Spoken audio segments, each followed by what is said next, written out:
ভৰলুমুখ আৰু শান্তিপুৰৰ মাজত আজি নিৰ্মীয়মান উৰণ সেতুখনৰ শুভ উদ্বোধন হ'ল। এই উৰণ সেতুখনে শান্তিপুৰ আৰু ভৰলুমুখৰ যিটো মাজত ৰেল ক্ৰছিং আছিলে আৰু গুৱাহাটী ৰেলৱে ষ্টেচনৰ কাষত এই ৰেল ক্ৰছিংটো থকা কাৰণে বহু ৰেল পাৰ হৈ যায়।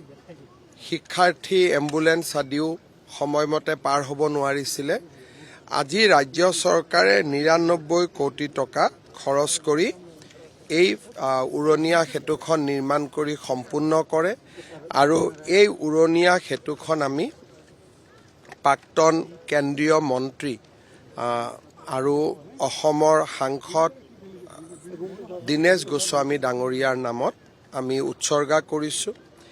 এই সেতুখনত আপোনালোকে দেখাৰ দৰে ইয়াতে শান্তিপুৰৰ পৰা 2 লেন হ'ব, ভৰলুমুখলৈকে নামি যোৱা ৰাস্তাটো 1 লেন হ'ব। আকৌ আমি এলিভেটেড কৰিডৰ দি শান্তিপুৰলৈকে উভতি অহা ৰাস্তাটো 1 লেন হ'ব, 1.5 লেন হ'ব। কিন্তু শান্তিপুৰৰ পৰা যদি আমি ভৰলুমুখ বা কামাখ্যালৈকে যাওঁ বা আমি শুক্লেশ্বৰলৈকে যাওঁ, আমি মিডল পইণ্টলৈকে 2 লেন পাম। ভাৰতীয় ৰেলৱেৰ লগত কথা বতৰা পাতি এই সেতুখন ডিজাইনিং কৰা হৈছিলে। 15 মাহৰ ভিতৰত এই সেতুখন লোক নিৰ্মাণ বিভাগে নিৰ্মাণ কৰি উলিয়াইছে, যিটো সাধাৰণতে সম্ভৱ নহয়। মই লোক নিৰ্মাণ বিভাগকো ধন্যবাদ জনাইছোঁ আৰু শান্তিপুৰ ভৰলু এই সমগ্ৰ ৰাইজকো আজি মই উৰণ সেতুখনৰ কাৰণে অভিনন্দন জনাইছোঁ। বহুত আগত আমি 24 মাহৰ সময় আছিলে, 15 মাহতে ইয়াৰ নিৰ্মাণ শেষ হৈ যায়। আজি এইটোতো ৰাজ্যসভাৰ চহীৰ কাৰণে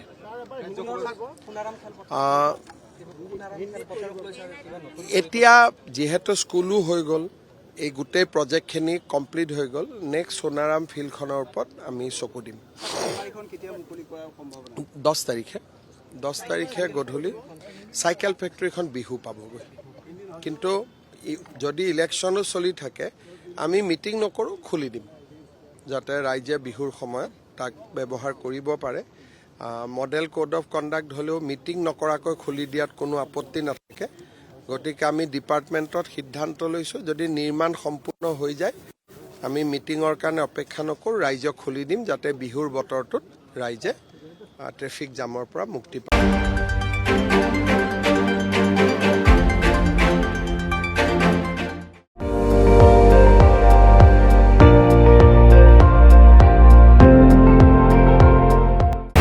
আপুনি চাই আছে ND24, সৰ্বশ্ৰেষ্ঠ নহয় সৰ্বোত্তমৰ দৌৰত।